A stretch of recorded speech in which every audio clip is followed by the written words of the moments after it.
ito na mga idol, yung kuha ng Insta360 na video. Malinaw mga idol.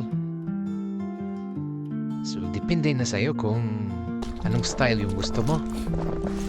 Kasi nasa screen ng cellphone mo yan. Kinokontrol. Kasi yung wifi ng Insta360 na-connect dito sa cellphone.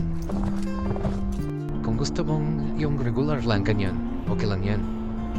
Pero kung gusto mong paikotin, gawin mong bilog. I-touch mo lang yung screen ng cellphone mo. Ikaw na bahala yan, regular mga ganyan. Pero ganyan na nakasircle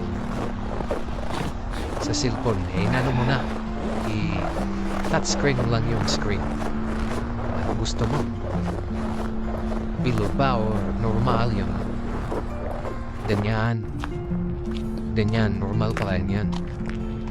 Pero nag-ano ka lang din ng cellphone.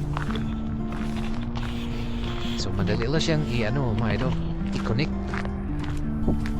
Malinaw talaga ito ba? Bagong labas kasi. Baka may bago na naman yan. Medyo may price pa siya. $700.